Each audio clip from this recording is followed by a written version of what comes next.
What is going on, guys? Welcome in to another edition of Nebraska Huskers Live with me and Brian reporting in from the greatest state in the union. That would be Texas. Yes, sir. How's it going out there in Texas, man? Well, about 5 minutes ago, we got our paperwork to sign for our house. So we're ready to rock. Congratulations. Shout out to Brian and family. They are about to be Texas residents. They went to HEB for the first time, but unfortunately not at HEB plus. Yeah. So I got And some Buc-ee's. And Buc-ee's, which Buc-ee's, that speaks for itself. I mean, let's be honest here. It was overwhelming. In fact, I'd been driving all day, and we stopped at the one in Temple, and my cramp in my quad was so bad, I was limping into the store. It's dedication. I would do the same thing. There's nothing that would stop me from going into Buc-ee's. Okay. Let's just get that out of the way. So, congratulations on everything going on over there, but we got some Husker football coming up. The season's approaching very soon. And we got a kind of a conversation a little bit from the defensive staff. So I figure we'll dive into that a little bit. And then I kind of texted you about, the question that I had is can Nebraska's defense kind of take the next step? And with that next step, that's kind of me asking, will they be more consistent? And I think that's the one thing that Nebraska's defense has been missing is the consistency. That's what, you think back to the last great defense we had. And one thing we knew about that defense, they weren't going to allow more than like 14 points on any given night. And you could expect that. But I feel like that's part of what's been missing from this team. I'm talking just on the defensive side. That's part of kind of the next step that I think they need to take is just in that. And I think that comes with a lot of what they're talking about, turnovers. And again, more so getting the basics right. But yeah, just your high level overview on kind of that. So I actually have been rewatching some games recently.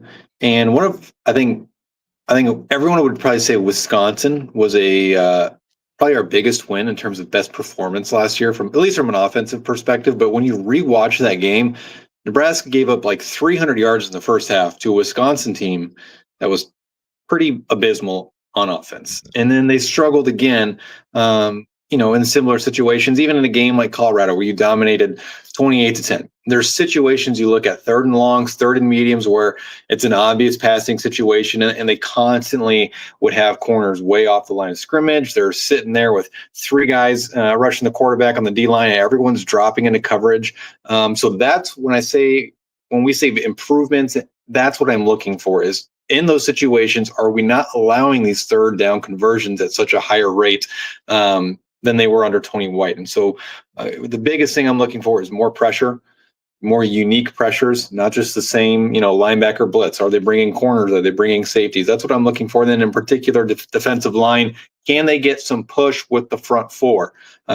That's probably the biggest thing we're going to be watching because you're missing Ty and you're missing Nash. Where does that pressure on the front 4 come from for Nebraska?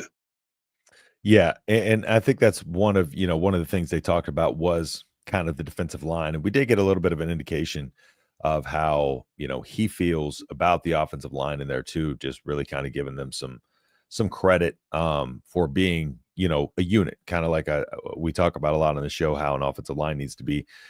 And we talk about the defense being needing to be the one of the 11. And that's kind of what he echoed today. So, when John Butler was talking, one of the first things he talked about and preached is what you just said, the physicality.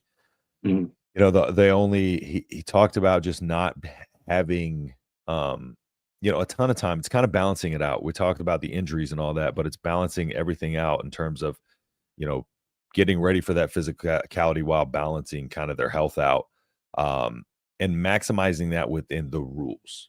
Because I think I have a breakdown here, and hopefully this is the most up to date kind of breakdown of it. Let me see if I can find it here.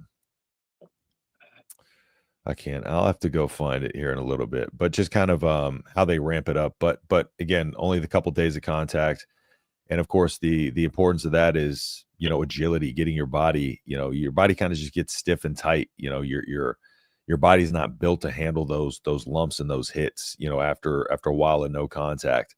And so yeah, that's what he's talking about, the importance, because you come out and you see a team get more and more physical as the season goes along. Some of the other things that you don't think about is just like he's talking about, the even so much as little as like a big hit, going down, and the defense kind of, having a moment off of that, like those things that you see kind of build, the NFL defenses, you see them going down and celebrating, stuff like that, that build that unity.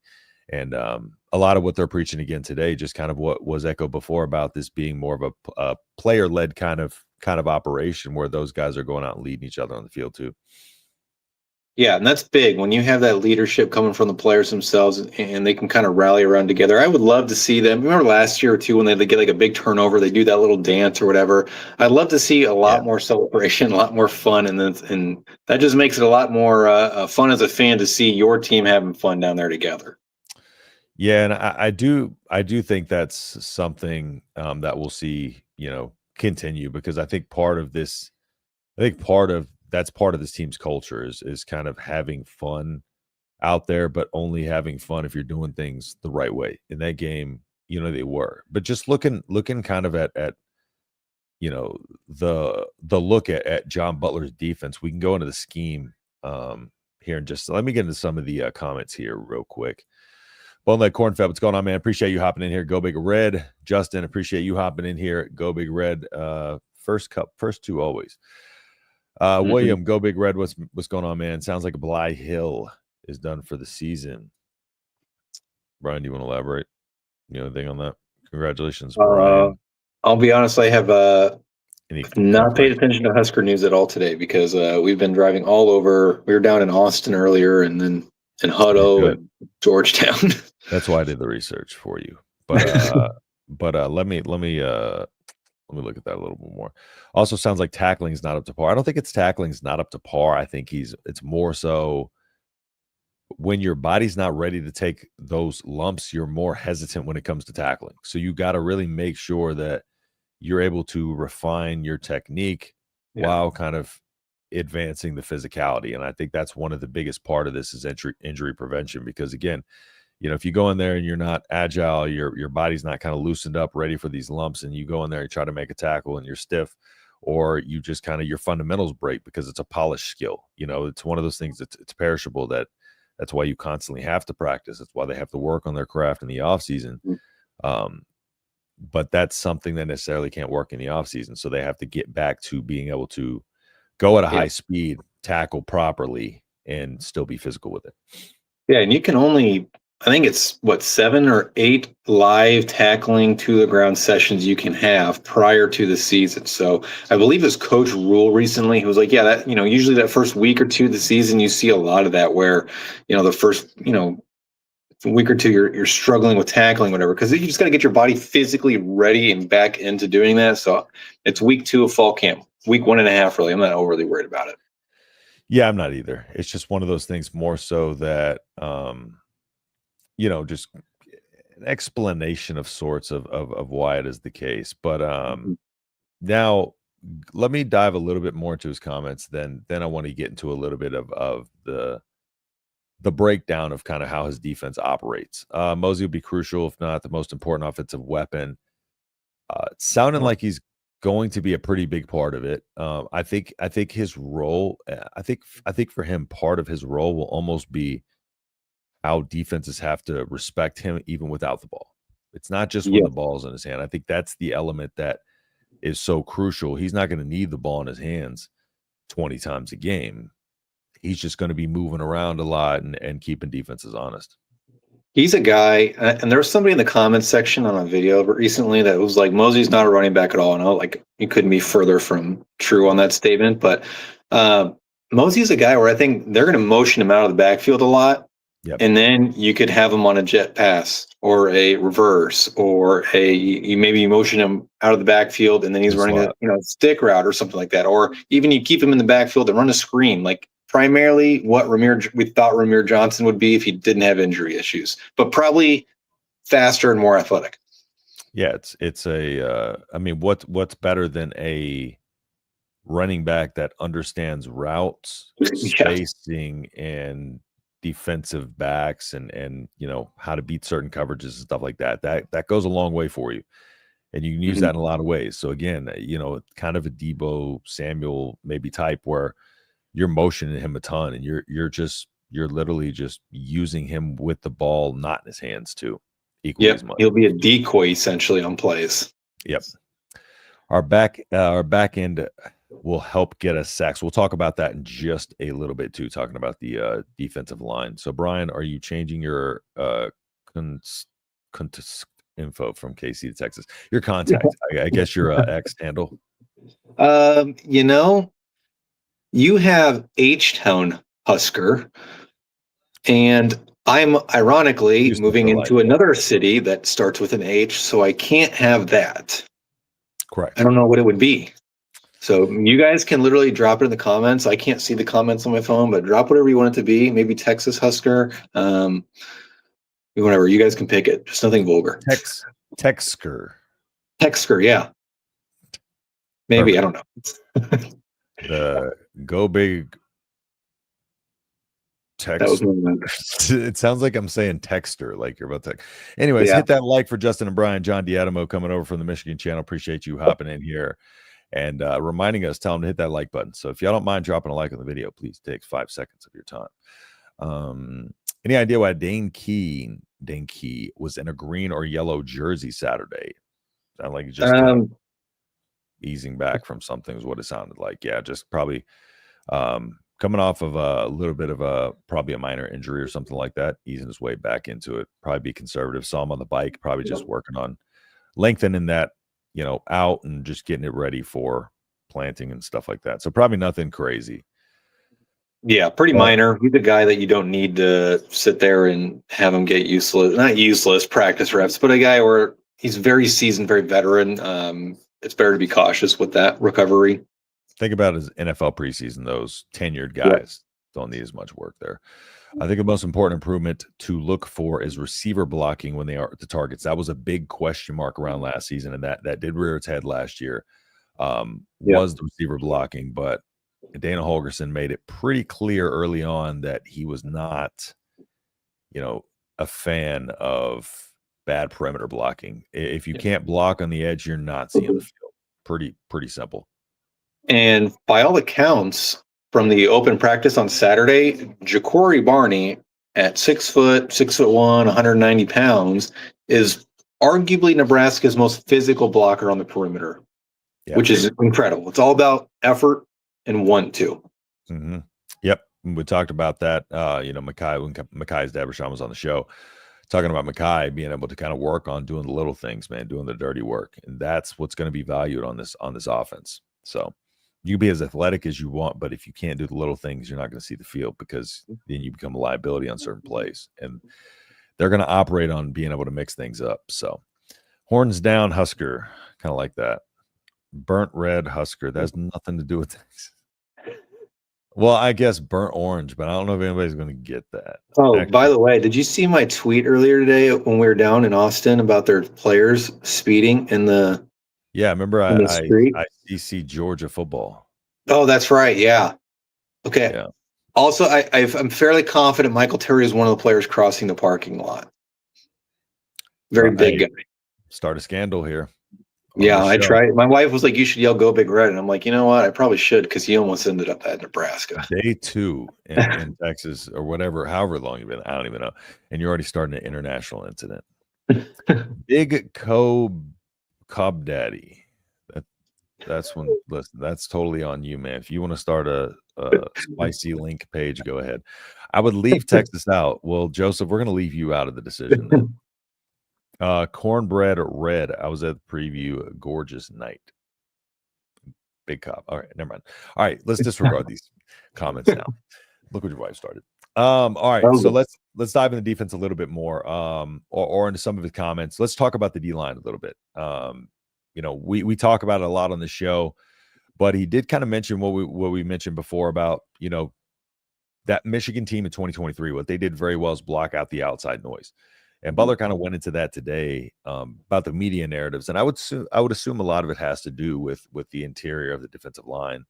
and kind of how they handle blocking that noise out by just they kind of do their best to ignore it because they know the players see it and all that, but they keep preaching to them to continue to like the work they put in day in and day out, and remind them of the progress that they made and stuff like that to keep them locked in, understanding that a lot of people don't know their progression year over year. A lot of us are going by what their play was last year.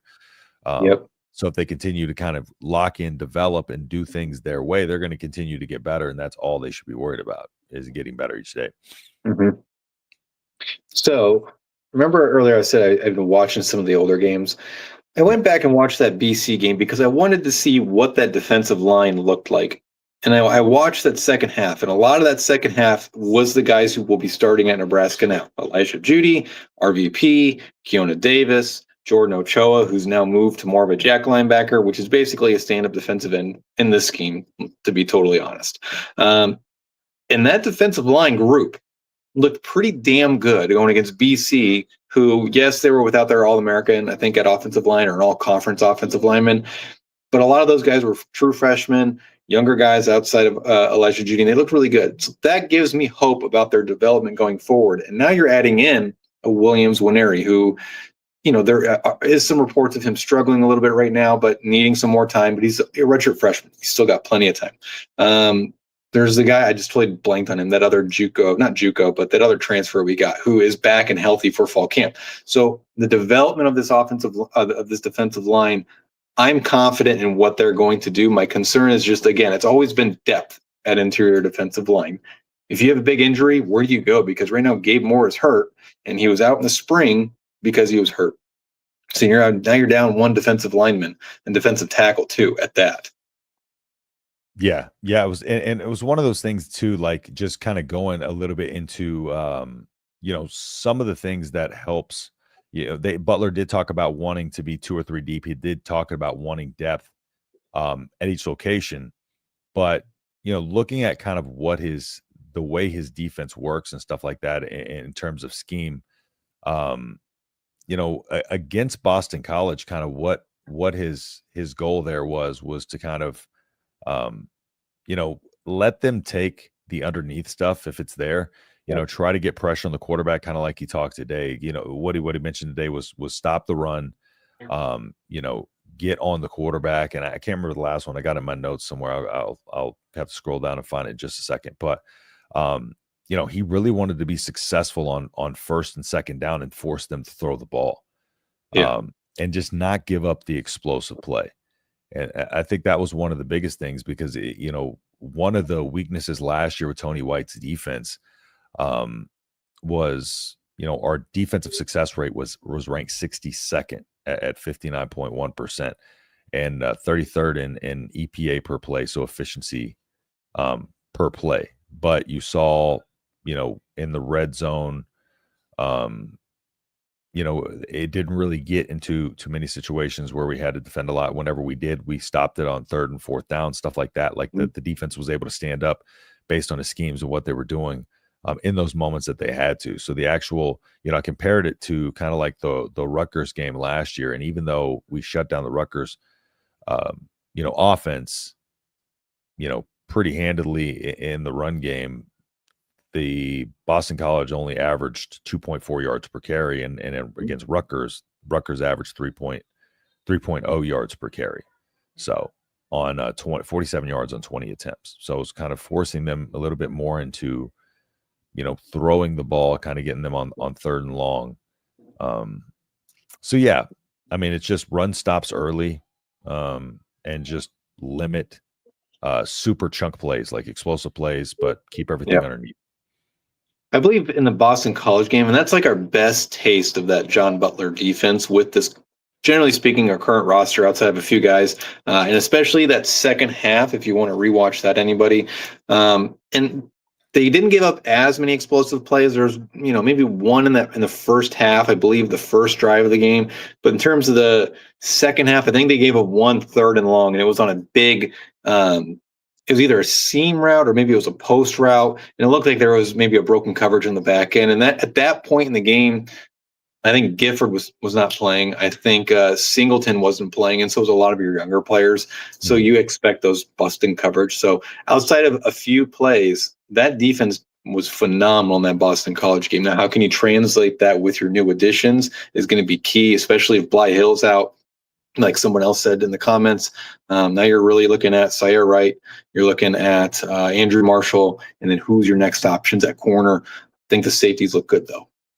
Yeah, and that's another thing about that game too is Ochoa. He talked about Jordan Ochoa and just kind of when he came in, he kind of identified the talent, or whenever he switched over to DC and was able to see more of the defensive talent outside of just the DBs. He saw him running fast and stuff like that. Was like, that guy can move. Let's get him on the field. And kind of the Boston College game was kind of their way of just getting him on the field to see what they had, put him out there as a pass rusher, and then he was talking about now refining a position and stuff like that. That's another thing that they dealt with in that game was just kind of the players that they had to use in that game was way different than the game I even compared this to, which was Tony White versus Rutgers. It's one of those things. It's limiting damage versus I think it was a 78% stop rate, so 78% of their drives didn't end up with any points or anything like that. So pressure rate, was good. It was really aggressive with the blitzes. And I think that second level is really what helps the line out a lot too, is disguising those linebackers in that second level and how they bring those guys through. That really helps our defensive line. I was just about to bring up the linebackers from that game. I distinctly remember Vincent Shavers kind of being his come out game where we're like, okay, we knew he was pretty good, but now you get to see what he looks like playing every snap. Same thing for Wilson McGahee. And that was probably the healthiest we saw Javin Wright in 3 years. And he played phenomenal that game. I'm really intrigued to see how they use Vincent Shavers in this defense, because I'm of the belief that they are incredibly high on Vincent, as are we, but they can use him in pass coverage. They can use him covering running backs coming out of the backfield and blitzing. I think he's like your prototypical NFL every down linebacker, and how they use him is going to be exciting to watch. Whereas Wilson McGahee, probably more of a true rush end at jack linebacker. Yeah, I agree. And he did talk about too, just kind of what the rotation is going to look like. In general, and I think last year we had heard Tony White put kind of a number on it. I think he said 17 or something like that. And this year he's talking about he doesn't want to put a number on it, just kind of make sure that they're 2 deep at certain positions, 3 deep at certain positions, especially in the defensive backfield. So I mean, they're sounding confident about the room overall, which leads me to believe that maybe, if John Butler feels like they're in a good position, Addison Williams, he's talking about Addison Williams doing a great job. And I think Addison Williams is a great fit just because of the aggressive style in which he teaches the defensive backs. He's talking about some of the older guys stepping up, becoming bigger leaders, that type of thing. So, in your opinion, is that enough to really keep this or make this secondary kind of step up to the next level? We had some addition by subtraction. Gifford was put in a tough spot for real. It was in a tough spot. It wasn't a good fit for him. So I do think in that sense, the explosive plays, that's where they're going to go away in a lot of cases. I think part of it is the way they're going to use the rover with John Butler at DC versus Tony White, whereas Gifford was more of a pass coverage style rover. He did play closer to the box at times, but he's also a liability in pass coverage. Where I think they're going to use Deshaun at rover is more as an extra linebacker, an extra hat in the box. I think that's going to be a big difference, and they're going to do a lot of too high with Buford and Hartzog at the other safety spots. In terms of the overall secondary, just moving guys into the correct positions is going to help. Plus, now you have a shutdown corner with Sire Wright. You basically have one side of that field locked down. And by all accounts, Andrew Marshall has been absolutely phenomenal, likely going to be your cornerback 2 opposite of Sire Wright. Yeah. The key is that slot corner spot, because that slot corner is going to be maybe on a tight end, or maybe they're going to be on a running back, or they're going to be on the slot receiver. Is that a guy like Jameer Khan?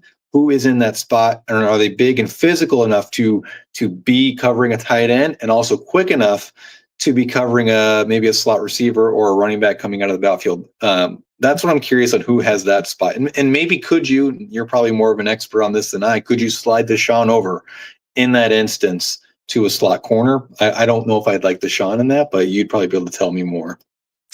I don't necessarily know. I think it all depends on kind of how the defensive back rotation is utilized in this defense. I'm thinking too, in essence, they may roll out something where, I think it's going to be a lot of movement, a lot of 3 high stuff. So I think a lot of these guys are going to be kind of able to juggle between both positions. But I don't know. I like him where he's at, and I think his like he's talking about, his leadership stepped up this year. So I think honestly he's going to be a guy who I don't know what's your outlook. Let me just ask you, what's your outlook on him? This opinion, are you confident in him? I'm confident about, I think his experience is really going to help him, and I think he's going to have a pretty good season this year. I'm kind of bought in on him overall. Oh yeah, 100% agree. I think this is going to be it's a make or break year in a sense for Deshaun, because he's got that NFL potential. He's just had injuries. I think his first year at Nebraska where he struggled picking up the playbook, then they didn't get him into the field late. And then I think 2 years ago he got hurt, and last year was kind of banged up here and there. So physicality wise, you got a 6'4", 6'3", 215 plus pound safety that can cover a little bit, can cover sideline to sideline, can cover the deep middle, can play in the box. He could be an absolute stud, like a secret weapon in this defense. Almost, maybe not quite an eraser like we had in years past with like a guy like Levante that just erases mistakes. But I think he has those athletic traits and the ability and the knowledge to be very active in this defense, causing havoc all over. Yeah, and he talked about, so I was looking at my notes here, because he said they want to rotate as many good players as they got. So 3 deep at corner, 2 deep at safety, and kind of have a rotational D line as well. But the 2 deep at safety, because the thing about it is, with Butler's defensive backfields, I think, with him shifting to more 4-man fronts and stuff like that, do you think he's going to, well, first off, he's going to add, we talk about this a lot, more pre-snap kind of complexity. Yes. Try to reduce any predictability, which means he's not going to run any of the same plays probably twice in a game. He's going to constantly mix everything up. You won't get the same couple of looks twice. And that was kind of a little bit how Tony White's was, but I don't think there was as much experience. So I don't think he understood as much of the versatility and package to package type of situational stuff. But, Butler does like that positionless back end coverage mix, 2, 3, 4. And that kind of made Boston College struggle a little bit too. So I think, like kind of I talked about, I think our secondary is better suited for giving up less explosive plays, finishing plays, building resilience, talking about those type of things. And I think the mental lapses and not playing as a unit, I think that's some of the stuff that puts some of these guys on an island. I just think confidence in the guy next to you is going to keep a lot of these guys from getting out of position. And really, that was a lot of what the defense was last year. It's just, if one guy's not doing his job, but we talk about the Illinois game where I broke that down on the film, how they got John Bullock just slightly out of position, and they were able to throw the slant to the inside, and then they would get him to shade inside, and they would go outside of him. Little things like that can bring the defense in a lot, and you don't have to add a ton of talent to it, just those philosophical things. And I think you and I talked about this probably a month and a half or maybe 2 months ago, about the back end of this defense having a lot more experience, allowing you to be more multiple in your coverage as pre-snap and then post-snap, and meaning you can show 2 high, and then right before the snap, you're rotating to a cover 1 robber, or maybe your free safety starts walking it down, and then at the snap, he drops back to the strong slides to the free. You can bail out and do a cover 4, you can bail out into cover 3s. It's a lot of what they do in the NFL, which is why I bring that up, because that's where John Butler came from, and that's what they did a lot in Buffalo as well in Kansas City, where their safeties are moving all over the field, and it's so complicated as a quarterback to sit there and read cover 2 pre, and then at post snap you're reading cover 1 or you're reading cover 3, and you're trying to figure all that out while you got 4 or 5 rushers coming in your face. Pause. Yeah, I'm glad you had that one ready. And another thing too that just kind of I think made Tony White's defense struggle is I just think the box in a lot of cases with him was way too light against the run, and he relied a little too much on his ability for his scheme to kind of get through. And I think that's where the difference is going to be. This is going to be more stacked towards stopping the run first and foremost, so they can pin their ears back and get after the quarterback. Again, that's what happened against Indiana. I said it before the game. I said the key is not going to be stopping Curtis Rourke. It's going to be stopping the run. So you get to Curtis Rourke, because the run game was an underrated aspect, but that opened up the field, because then you have to be ready for that run up the middle and stuff like that. So you can't really just use your linemen to pin your ears back and go after the quarterback. There was a lot of penalties and mental errors in certain moments. The pass efficiency seemed to regress, with exposure to his system. There was inconsistencies in coverage grades. You look, it was all over the place. There was no consistency anywhere. And I think that's my question. Yeah, it's just kind of like how we're going to get there. The offensive performance is going to help too. Yeah, and I think in the corners specifically, it's going to be a way different play style than we've seen even predating Tony White. I think it's going to be way more aggressive on the corners. They're going to be more bump and run. They're going to be very handsy, so you might draw some more DPI penalties. But I think just being physical at the point of attack, just not only on the defensive line as a whole, but at corner where you're bumping that receiver off their route, messes up the timing. That's what I'm looking forward to most. And I think you talked about it when we brought on Addison Williams, was just his corners are very physical throughout his tenure at UCF. Yeah, and he's by camera. He's a 4.25 X. Well, I'm back. Okay, Addison, he kind of knows the 4.25 very well. So his style kind of aligns with the NFL trends that he's looking for. And then, of course, what Addison did is he just increased the defensive passing efficiency everywhere he went like crazy, and turnovers, which is what they're trying to be able to do now, while still being, technically sound, not jumping a route, if you don't have guys there to help. And I think that's another reason why they're talking about building a unit, is because you're more likely to be aggressive in terms of trying to force a turnover if you have somebody there who has your back. 100%. I would rather just take a deflection than risk getting burnt by jumping a route and then that guy catches it and takes off for 10 yards. Just get the deflection. So that's a bit more important for me. Yeah. And another thing too, it's, there's a lot of more of a focus on a 4-man rush to pressure without always blitzing, just shifting guys over. The over-under looks, slide players like Lenhard out to, out wide to a 7-tech, or, having the hybrid linebacker safety mix. Like he lives off of having those hybrid linebackers, and that's why you see so much versatility in the linebacker core. But that kind of 4.25, more kind of a nickel type of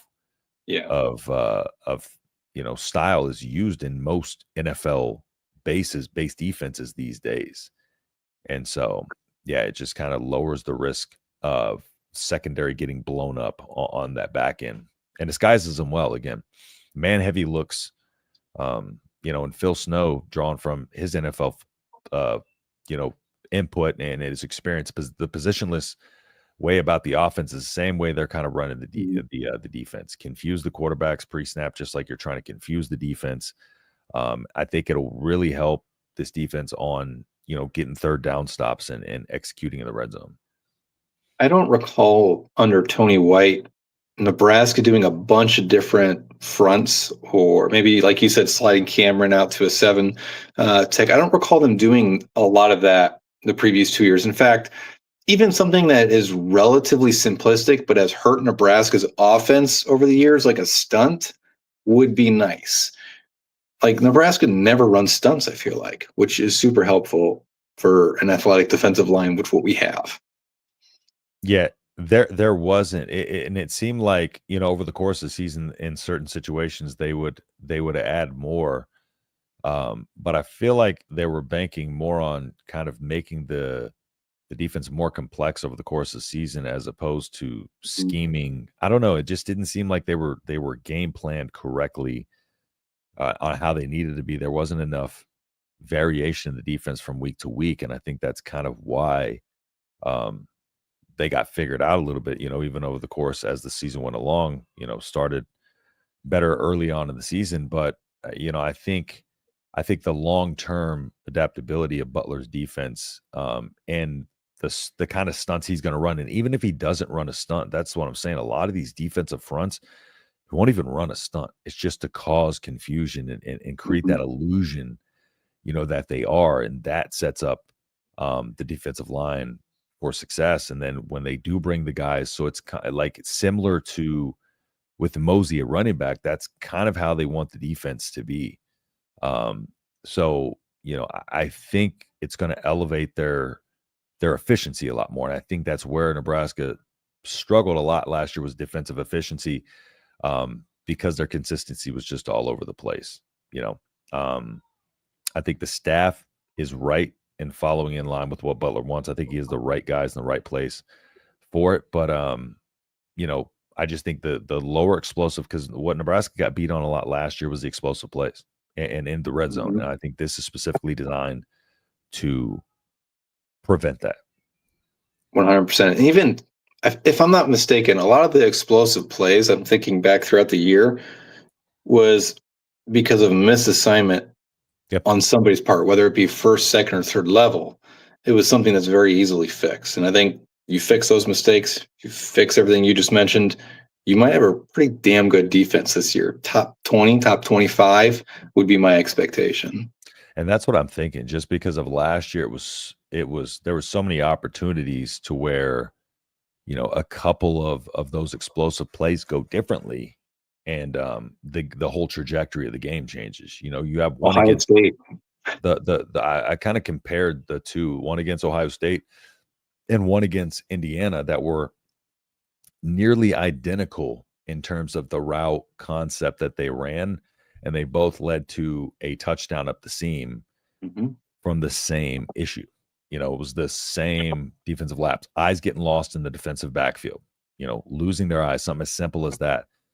And I think that's one of the technique basics that Butler is going to, because there's no reason midway through the season, in that long of a time frame under Butler, guys and veterans that are coachable like Gifford should be losing their eyes back there in a game like an Ohio State, in a game against a team like an Indiana, where you're going to have to play a near perfect game.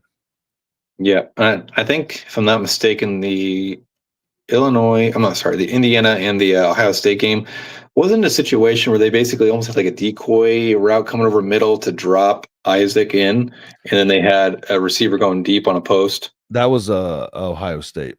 Yeah, and that was exactly what they wanted to do. Was just they saw the tendencies with Giff, brought that route in, wait until he took 2 steps forward, and then launched it deep. And in fact, I think the same thing happened in Wisconsin as well at the end of the fourth quarter, when Wisconsin scored their final touchdown. I think the exact same thing happened. You might have to double check the play. Yeah, I might, but I do remember vividly the breaking down the film on the deep post through there. Let me get into some of the comments. We'll dive a little bit more to the defense here. Y'all doing calling tonight? No, we're going to do that on Friday. Are you going to switch to Friday this week? Yep, that's fine. All right, so we're going to be doing our call-in show on Fridays now. Okay, so we'll put that announcement out, so we can do our call-in show. That way, we have it going the night before the games. When they come up in the coming weeks. So Let's see. Yeah, I'd like to hear more of that. The preview. Cincinnati fans are getting chippy online. Should be a good one. Yeah, that's kind of out of nowhere, random. I didn't know Cincinnati had fans online, to be honest. I had no idea. Bring more Husker wins. I like it. Generation Corn. Our defensive backs will help us get sacks by playing tight defense at their spots. Yes. And they will also be attempting to get sacks of their own as well. Yeah, I think they're going to do a lot of corner blitzes. They did a lot of that in the Boston College game. Yeah, they're either going to do that. Yeah, they're gonna have those guys moving all over the place over there. Mm-hmm. What's going on, Pit Snipe? Appreciate you hopping in here. For the love of God, can we please not play 20 yards off the receivers this year? We're definitely not going to be doing that. That's for sure. That was another big aspect of it. The Indiana game, man. I'm just talking like it's like 3rd and 8, and we're playing 10 yards off the receiver, and he just runs a simple out run. It's like, what do you expect? Do you remember the Illinois game? Happen? That in the Illinois game, the first half or the first quarter, I believe, Tommy Hill was hurt. Coaching staff knew he was hurt, and they had him playing press man coverage on what's his name, Pat Bryant, I believe, was the guy that went off. Pat Bryant. Yeah, and he burned him both times for touchdowns. And wasn't I feel like that would, yeah, and I feel like that would be the situation where you probably want to play off coverage because you know that person has a foot injury and probably needs to get some space, get some depth between him and his receiver so he can keep up with him. Yeah. Yeah. And that's the part of the adaptability I was talking about. It's like they weren't able to like plug and play in that regard. But the other seasons they were, but like in that context, it's like you don't trust your depth enough to where you'd rather play with an injured Tommy Hill. Even though he got beat, against a receiver like that, like you can't have somebody who's compromised out there. And then ironically, they were forced to play Syer Wright, and then everyone found out that weekend who Syer Wright was because he had that big strip sack. I made an entire video on Syer Wright as soon as we got him because I was so excited about it. Frickin' dud. I knew that dude was going to be a monster. I know I'm ready. Bring on Cincy. Me too. Too big of a cushion too often. I think that we have talent at corner to press the line a lot when our corners are on an island. I could totally understand giving a little cushion. We're going to be in man coverage a lot more. And we're going to be showing man a lot more. So we are going to be tighter on these guys. And we're going to, when he's talking about physicality, we're going to be physical on the outside too. Like we're going to be hitting hands with these guys. Yeah, even if your corners are in a zone, say you have them on like they're on a flat, you can still press. You can still jam at the line to throw that timing off. And then as you release your receiver to the next cover guy, whether that's a linebacker or a safety or whatever, and you're dropping back to your flat, you can still be physical at that point of attack.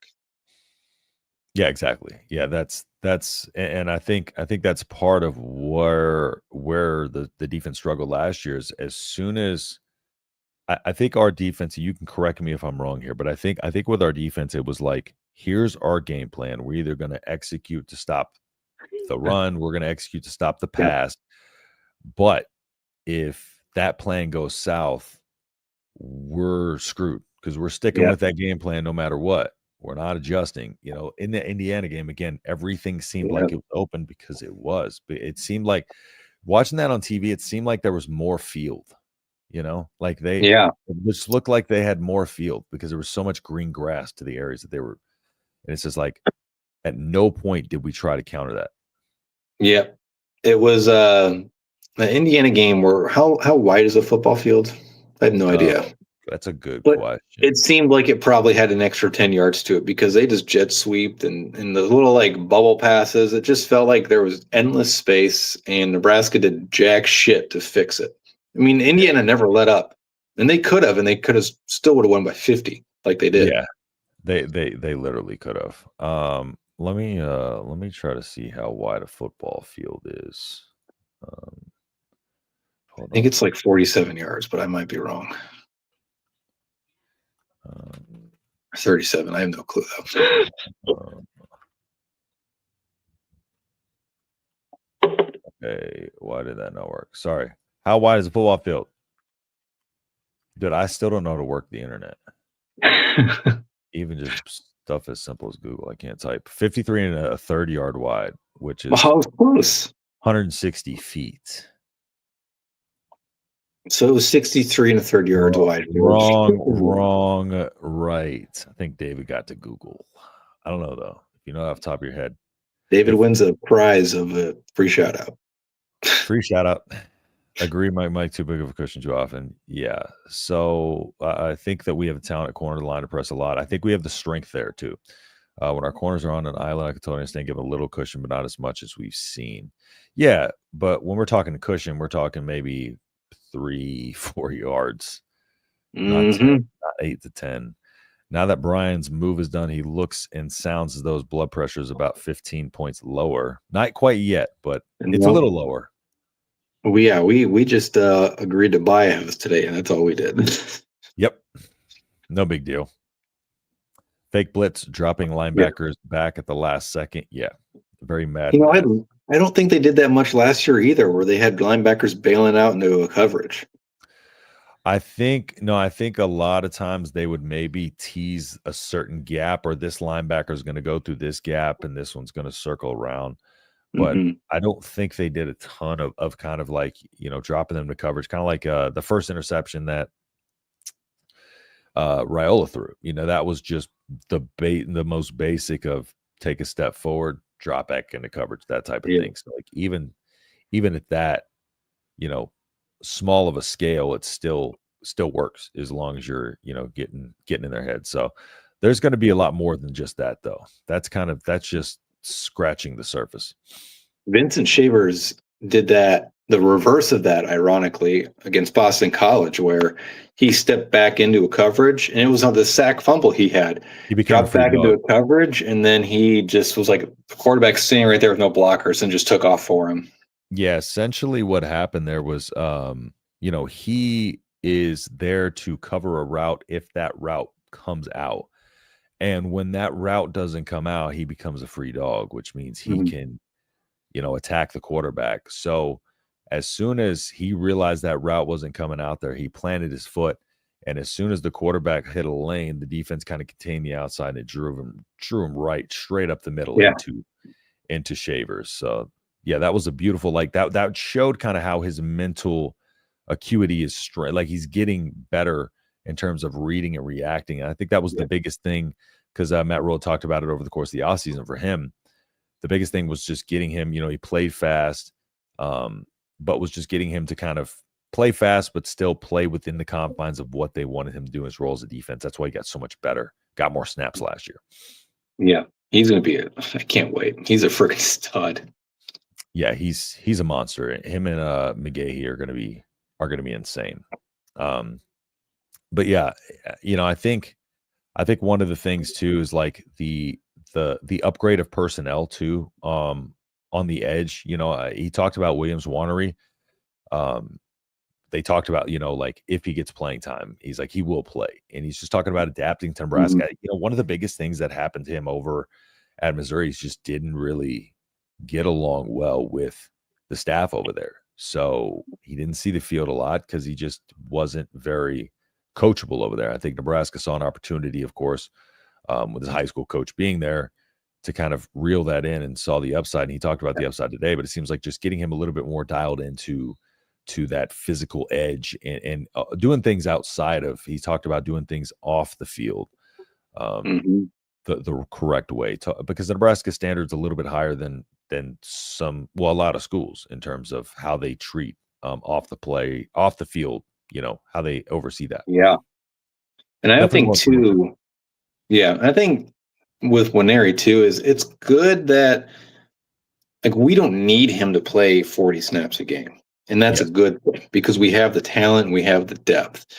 If he gives you 15, 20, 25 snaps a game, and of those snaps, say 60 to 70% are really high level reps, that's okay, because he's still 19 years old. He's still developing. And it's a defensive line too, which the guy across from you in this day and age in college football could be a 7th-year senior, 6th-year senior. It's a grown man going across from you. So it's okay to let him develop and get 20, 25 snaps. Right. And Mike, I'll get to your question in just a second. Complimentary football, grab a lead, score some big points.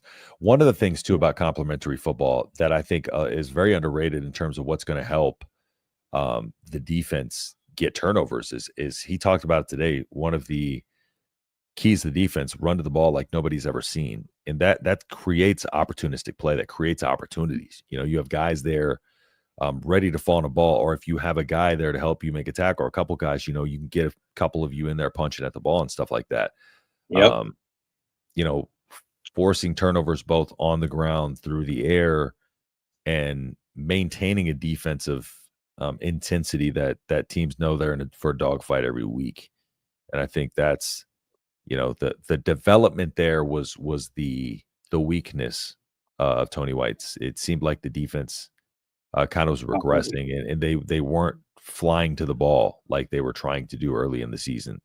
So, yeah, it's definitely going to be a unit that does force more turnovers because he's just got a proven track record of generating interceptions because of the aggressive defensive backfield, hurrying throws and getting them to kind of make bad throws in the coverage.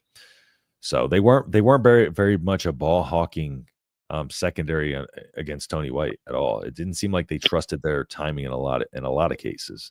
The guys like Sierra, of course, do. He trusts his ball skills. There was one drill I saw recently. It was on one of those, YouTube videos that not the one where it was running through the never mind. I'm not gonna say it. Looked like he was running. The running back was running through the drills, and it looked like he was getting slapped around by some. Anyways, there's one they were working on his defensive backs. They were working on drills, and I wish I remembered what site posted it. It almost looked like the drill was set up where the first tackler is going to basically kind of do a stand up, and then try and get somebody else to come through and rip the ball. Yep. At least kind of that's how it looked like. Attack the ball, and one person's basically tackling. And then I went and watched the Boston College game. And this was after that video was posted. And I noticed in that game that was more frequent, where the first tackler would wrap, the second tackler would come in and go for the ball, or vice versa. First tackler is primarily going for ball, second tackler is cleaning up. And that is that opportunistic where you have to create the opportunity because you couldn't get the interception or whatever. And those opportunities could be the difference between winning and losing. Yeah, and I think a lot of times in Tony White's scheme with the 3-3-5, it's very much so risk reward. So you have to understand that if you jump a route, there's potentially could run it back. And I think the lack of aggression hurt us in a lot of ways. But yeah, you run some really good points about it. Just win 100%. I agree. Just win, baby. We'll definitely take more gambles on defense this year. High risk, high reward. I don't think it'll be any higher risk. I think it's going to be less risky this year. I think it's going to be more focused on, yes, kind of like Dana Holgerson's offense isn't going to call as many of attempted explosive plays as Satterfield's offense will or would, but it's going to set them up better to be more explosive. Yeah. Butler's is very similar in the way his is going to work. Is he's going to set up opportunities to put them in positions to force turnovers, and like he said, play to the strengths of his weapons. And so I think they're going to create turnovers based on their schematics and stuff like that. But then I think they're going to create more turnovers for themselves. That's the difference between those teams that have elite defenses versus good defenses. Mm-hmm. One good defense can create through scheme, create turnovers through scheme, creating havoc. Another can, force turnovers at the end of the play, finish fight to the end of the play. And I think that's why that's such a big thing that they're talking about and keying in on this offseason is finishing and running like out of the ball, like you said. 100. Say that poorly. I mean, if our corners are one-on-one, a little cushion is understandable. No, I agree with you. Depending on the receiver, too. Yeah. Damn it. Good work, David. I don't know what you did, David. I knew there was a fraction in there. Oh, yeah. Poop. Was I wrong or just the wrong term? You're relocated, but not yet moved. Congrats on the new house. Thank you. Yeah. He's not moving. Hopefully. Actually, I think, what was the date? The 29th? which is the day after the game at Arrowhead. I'm about to say, I wonder if you're going to miss any games for that. You better not. No, yeah, not at all. David said he works at a school district in Cali. He paints all the fields in the district. I can put his field. I can put a field in my. I can paint a field, I think is what he meant. I was like, I don't know what that means. Let me get back to Mike's question here. During the week of the first game, the call-in show is the same day as the game. Will there still be a call-in show? Will it be a different day? We might be able to tie it into our post game. Well, the game's on a Thursday, and we just announced that we're moving the show to Friday. Oh yeah, true. So it'll be fine. Yeah, but a call-in post game would be freaking dope. That would be fun, especially if we like win and then hear everybody get super happy. Yeah. You get to. I don't have to suffer alone in post game losses now. Let's go. I might be pretty miserable on losses, though. I'll just be totally honest. It forces you to look at it objectively. I just want to blame the refs half the time. So which side is a third bigger? Well, I don't think that's how that works. I don't think one side has to be bigger than the other for it to hit that number. What's up, brothers? What's going on, man? Jose, 3 more weeks. Fellas, hope the show's going good. Well, got to go back to work. Hey, appreciate you stopping in for a second, Cornhusker Cole. Thank you so much. Maybe I call in front of the stadium. Yeah, go ahead and do that. Mike. Well, Mike, you can just hang out with me before the game. I'll be there. Yep. And if I can get my travel ID, I will be in Nebraska. I still haven't done that. I am last second on everything. So get my travel ID. I'll be out there ready to rock and roll. So any more details on the defense or anything that stands out on kind of what they were talking about today? Yeah. What's a travel ID? Do they have that? Is that federal? That is federal, right? Yeah. Where you have to have new ID. They call it the new ID. Yeah, but don't you need it to travel? Travel ID. You need it to fly, my wife says, but yeah, I would drive everywhere. Yeah, that's what I meant, to get on a plane. Yeah, we drive everywhere. That's probably why I don't have it. Well, if I can't get it, I guess I'm driving. Yeah, you just meet me here, and then we'll ride up. Yeah, bro. I'll be in Texas by then. Hold on. Distance, but I'm in Arizona, so I'm going to meet you in Arizona and go to Nebraska. Yeah, no, you'll drive up here and I'll take you to the airport in Austin. Oh, God, what? I can't fly without my travel license. No, we'll smuggle you onto the plane. We'll put you in a suitcase or something. That is a 20-hour drive. You have lost your mind. We drove from Kansas City to Oregon with 3 kids, and it was phenomenal. I drove from the east side of Florida to Texas with a hamster. So that sounds interesting. His name was Tupac. I was coming home on leave, and I brought Tupac the hamster with me. He died. He died while at my house. My dog. I left his cage open. My dog played fetch with him, unfortunately. Hell yeah, I'll be at the stadium at like 5 something. Let's get a drink. I'm only sitting clear at the top of the stadium. Hey, me too. My dad bought the tickets, so. No, I won't be at that game. I won't be at the Kansas City game. I'll be at the Michigan game. That's why I can't ride up with you. Yeah, I'll probably post something like the day or two before the game on our channel, like who's going to the game, and then we'll coordinate. Yeah, there was a lot of people on my X account talking about wanting to leak up, so we'll figure all that out. And we got some shows coming up for y'all soon. Working on maybe getting a collab going with Connor from Corn Crazed, and then Minnie, since they're both out here in Arizona now. Minnie lives right up the road from me, and Connor's not that far away now too. So maybe try to get y'all something leading into the season so we can kind of get everybody together, get all the content creators together too, and see what we got. So call-in show Friday, same time though. Friday, first week of the season, we will do the call-in show. We'll tie it into the post game. So that should be pretty fun. We'll run that as long as we need to, as long as we get calls, as long as people are talking. If we win, if we lose, it might be pretty somber. So if we lose, I'm gonna break something. True. My uncle doped his cat and FedExed it to Texas, from Texas to Montana. Sucker lived for another dozen years. He doped it. Anyways, I worked for Amazon. When I worked for Amazon, we got a person saying they got they ordered a holster and they got a loaded handgun in the holster. Interesting. Yeah, because the returns department apparently didn't check and then just reshipped it out. Oh, that's and a nice little gift. The person had forgot that they left the firearm in their holster and put it in the box to return it. Jeez. Use your arms and fly in. Listen, I'm too beat up for that. Allegiant flies out of Mesa directly into Omaha. Not sure what days. I'm not going to lie. I don't know if I necessarily want to fly Allegiant. I kind of want to make it there alive. I was just about to say that. Then you're flying Allegiant. Yeah. That's rough. It's rough enough that I have to ride on a Boeing. If we lose, I won't have a TV to watch a game on. That's probably for the best. Never mind me. Yep. He was a nurse practitioner. I don't know what he gave the cat, but it slept for 4 days.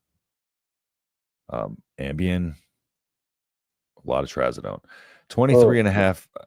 That's animal abuse. I'm pretty sure.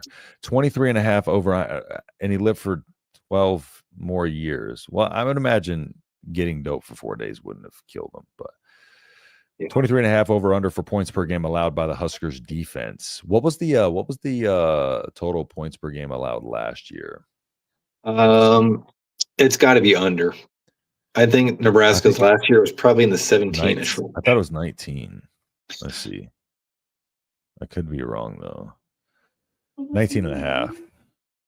Okay, so then I'll take the under on 23 and a half because you have to consider we don't have a incredibly tough juggernaut of a schedule outside of a couple teams. Yeah, especially offensively. Yes. Rashawn, hey, great day, fellas. What's up, Rashawn? Appreciate you hopping in here per usual. Thank you so much for the love, man. Crime and he talked about maybe he might be starting a podcast. We talked about that too. So let's go. If he starts a podcast, we'll be sure to put that out so y'all can check that out. Criminy, sorry about the typos. It's okay. My brain's not working either. I've flown Allegiant many times, never an issue. It's not an issue until it is, Mike. Right? But that's I just don't because Boeing.